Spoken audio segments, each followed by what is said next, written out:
पहुंचे रघुवेद सांदीपनी आश्रम, ये देखने के लिए कैसी रही थी श्री कृष्ण जी की शिक्षा और दीक्षा।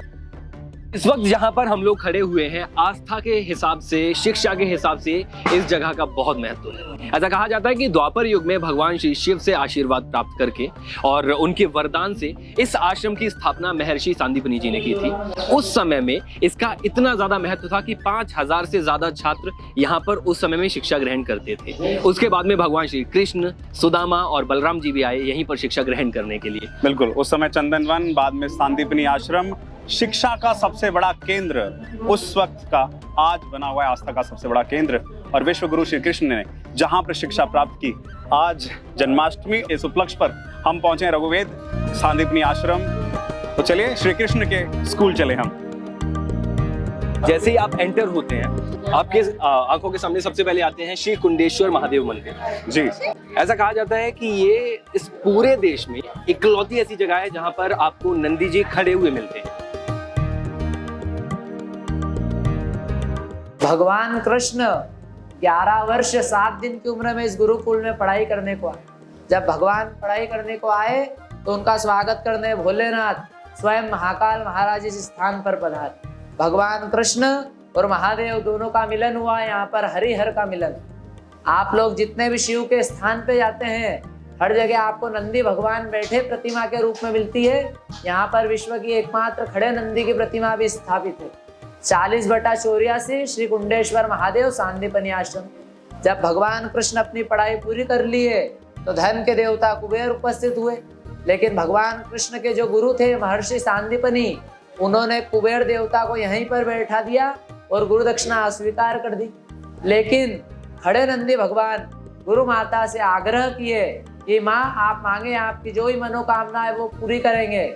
जब गुरु माता ने भगवान कृष्ण से अपना बच्चा मांगा, सांदीपनी गुरु के 7 बच्चे थे, 7 को शंखासुर नामक राक्षस हरण करके ले गया, मर गए थे। उसमें से एक बच्चे को इसी स्थान पर जीवित ला के दिया।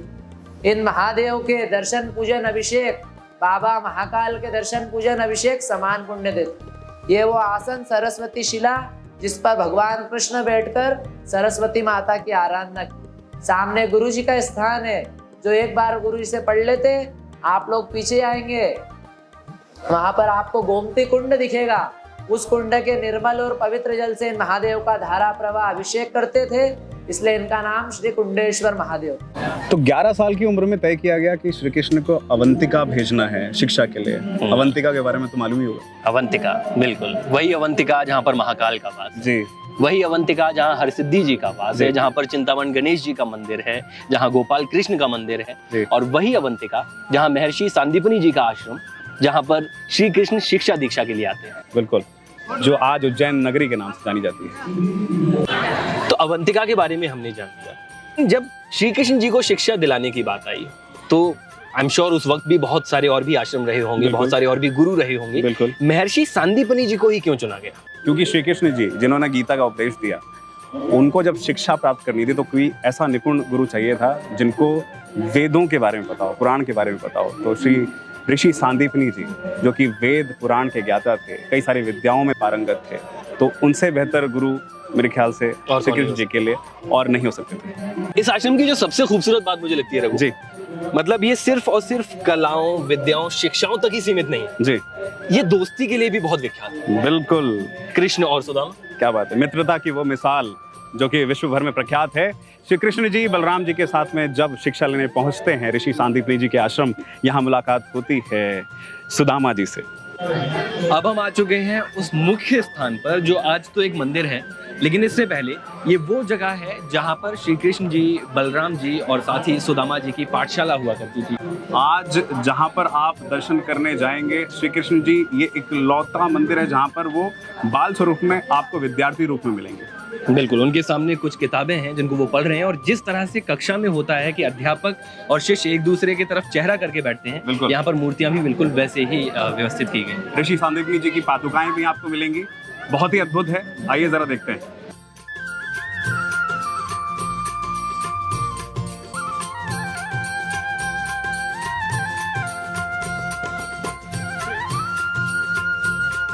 श्री कृष्ण जी की पाठशाला में सेवा करते हुए मधुसूदन जी हमारे साथ में सर। मधुसूदन जी, हाँ, इस पाठशाला के बारे में, इस मंदिर के बारे में थोड़ा हाँ, जय श्री कृष्णा। ये जो आप देख रहे हो ये सांदीपनि आश्रम है।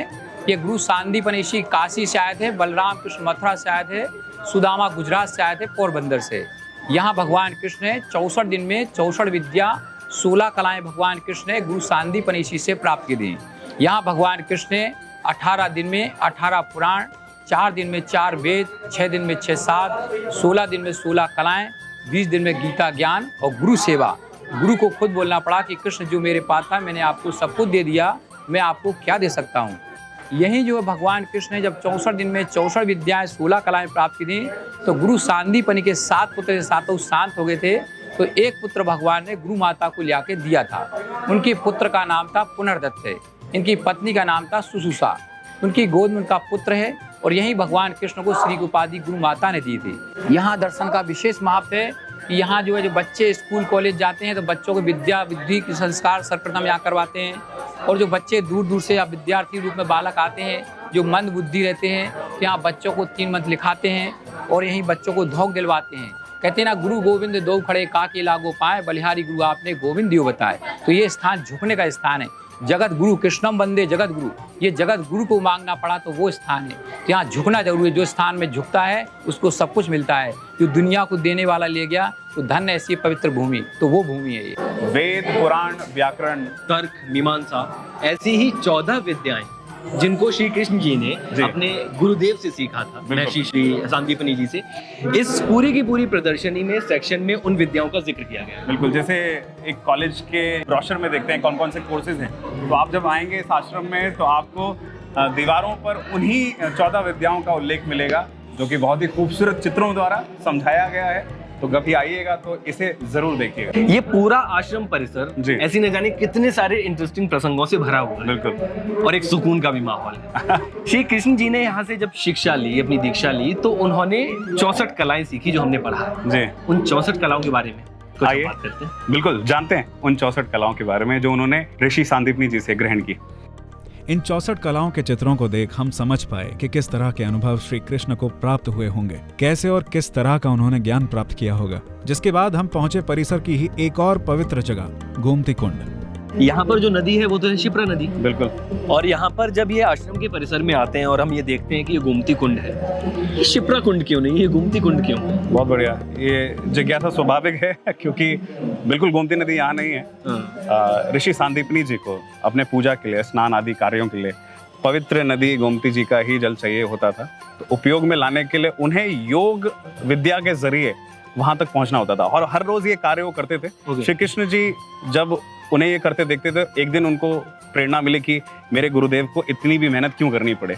तो उन्होंने अपने प्रभाव से इस गोमती कुंड का निर्माण किया और यहाँ पर जो ये आप जल देख रहे हैं ये उसी गोमती पवित्र नदी का जल है, जिसको बाद में ऋषि सांदीपनि जी यहीं पर बैठे बैठे उपयोग में लाया करते थे। क्या बात है, सही कहा है किसी ने कि एक शिष्य गुरु के लिए जितना भी कर ले कम ही है। रघु, मैं जब एंटर हो रहा था तो आश्रम के ऐसे गेट पर बहुत बड़े बड़े शब्दों में लिखा हुआ था अंकपात। और ये बहुत सारी जगहों पर लिखा हुआ है, यहाँ पर देखा है। आई एम श्योर इस अंकपात की भी कोई ना कोई तो कहानी होगी। जी बिल्कुल। अवंतिका नगरी, उज्जैन नगरी में ये अंकपात क्षेत्र है। अच्छा। और ये अंकपात क्षेत्र का जो नाम है, बेसिकली ये शब्द अंकपात निकला है अंकपट से। अच्छा। अंकपट मतलब अगर आप शब्दों पर भी जाएं तो अंक मतलब संख्या, जो भी आप लिखते हैं, तो जो अंक लिखने का अभ्यास है वो एक पट पर किया जाता था, अंकपट।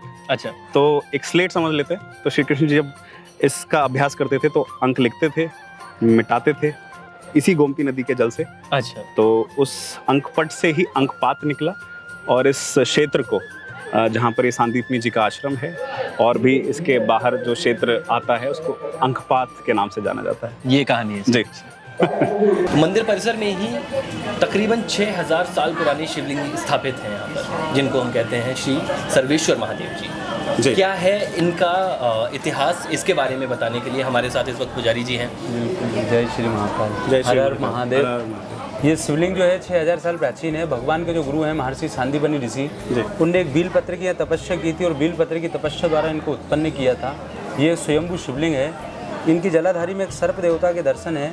आप कभी भी कोई शिव मंदिर पर जाएंगे तो भगवान को सर्प देवता अलग से मेटल के लगाना पड़ता है। इन पर कोई भी चीज़ नेचुरल की नहीं लगती। ये द्वापर युग के शिवलिंग है और इनकी कृपा से एक शांति एकांत यहाँ रहता है। गुरु सांदीपनि जी के आराध्य देव हैं और इनकी तपस्या करके इस आश्रम को बनाया सांदीपनि ऋषि ने, ऐसा वेद पुराण में उल्लेख है। और ये गुरु सांदीपनि ऋषि के आराध्य देव हैं सर्वेश्वर महादेव। एक बील पत्र की तपस्या द्वारा उत्पन्न हुए हैं, 6000 साल प्राचीन है। यहीं गुरु मंत्र लिए थे भगवान ने। तो आज भी एक परंपरा है जो बच्चे स्कूल कॉलेज जाते हैं, क्योंकि भगवान जी का स्कूल है। जैसे बच्चों को यहाँ से 3 सरस्वती मंत्र लिख के दिए जाते हैं। बच्चे जब भी स्कूल कॉलेज जाएँ तो डेली वो मंत्रों का दर्शन करें।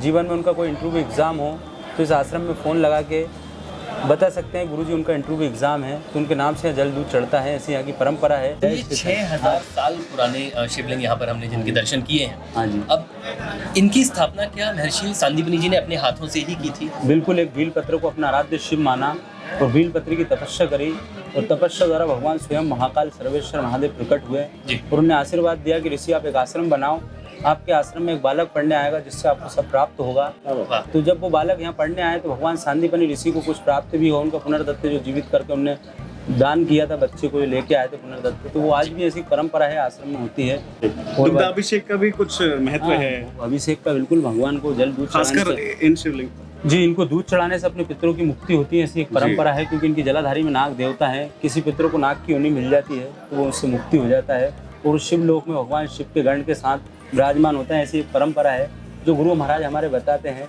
और वो एक चली आ रही है। और उसके बाद रघु और वेद आगे बढ़ते हैं सांदीपनि आश्रम में ही स्थित 84 बैठक, जो कि विश्व भर में 84 स्थानों पर स्थित है और उन 84 स्थानों में से एक स्थान यहाँ। महाप्रभु श्री वल्लभाचार्य जी आज से 550 वर्ष पूर्व जन्मे चंपारण में। फिर इन्होंने एक पुष्टि मार्गी वैष्णव परिषद आदि का गठन किया और पुष्टि मार्गी सेवा प्रारंभ करी, जिसमें 8 याम की सेवा होती है और जो है ठाकुर जी की बाल भाव से सेवा करते हैं। तो इन्होंने 10-11 वर्ष की उम्र में ऐसा लक्ष्य बनाया कि जहाँ जहाँ भगवान श्री कृष्ण जी ने लीला करी है वहाँ जाकर उनके नाम की भक्ति करना, उनका नाम का प्रचार प्रसार करना और जो है उनके 8 याम की सेवा करना बाल भाव से।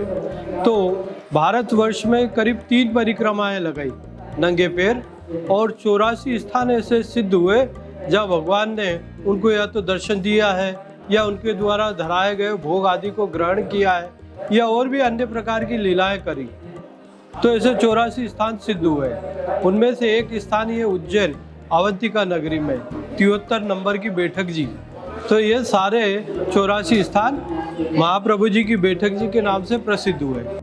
सो कैसा अद्भुत संयोग है ये, श्री कृष्ण जन्माष्टमी और श्री कृष्ण से बेहतर गुरु और कौन हो सकते हैं। बिल्कुल। लेकिन वो गुरु जिन्होंने श्री कृष्ण को ज्ञान दिया, जिन्होंने श्री कृष्ण को शिक्षा दीक्षा दी, आज उनके आश्रम में हम लोग मौजूद रहे। बिल्कुल। और ये संयोग हमारा भी कि रघुवेद आपके साथ में सांदीपनि आश्रम के दर्शन करते और कराते हुए आपको जो आज हमने देखा, हम जैसे ही एंटर हुए हमने कुंडेश्वर महादेव जी के दर्शन किए। सांदीपनि आश्रम जहाँ पर बैठकर अध्ययन कराया करते थे श्री कृष्ण बलराम और सुदामा जी को, वो पाठशाला हमने देखी। उसके बाद हम आगे बढ़े, गोमती कुंड हमने देखा जो अपने गुरु जी के लिए श्री कृष्ण जी ने इतनी दूर गोमती नदी जो कि द्वारका में थी उसका पानी यहाँ एक कुंड में लेके आए ताकि उनके गुरुदेव जो हैं उनको ज़्यादा मेहनत ना करनी पड़े। और इसके अलावा हमने देखा यहाँ पर सर्वेश्वर महादेव मंदिर जिसकी स्थापना खुद सांदीपनि जी ने ही की थी, महर्षि सांदीपनि ने की थी। और एक हमने देखा उन 14 विद्याओं की वीथिका जहाँ पर डिटेल में पूरा का पूरा बताया गया है कौन कौन सी 14 विद्याएं ऐसी हैं जो श्री कृष्ण जी ने महर्षि सांदीपनि जी से यहाँ पर सीखी थी। जी, और जाना 64 कलाओं के बारे में जो कि श्री कृष्ण को प्राप्त हैं, जिनके लिए वो प्रख्यात हैं। 14 विद्याएं, 64 कलाएं सांदीपनि आश्रम से प्राप्त कर आज विश्व गुरु श्री कृष्ण हमारे आराध्य हैं, हमारे गुरुदेव हैं और इस विश्व जगत में एक प्रकाश का केंद्र है। बिल्कुल। तो उज्जैन में स्थित ये आश्रम आस्था का बहुत बड़ा केंद्र है और एक सुकून देने का एक रास्ता भी है। तो आप सब लोगों से अनुरोध है कि आप लोग यहाँ आएं। यकीनन बहुत सारी चीज़ें आपको अच्छी देखने को मिलेंगी और आप बेहतर फील करेंगे और बहुत सारी ऐसी चीज़ें आपको जानने को मिलेंगी जो शायद इससे पहले आपको ना पता हो। जय श्री कृष्ण। जय श्री कृष्ण।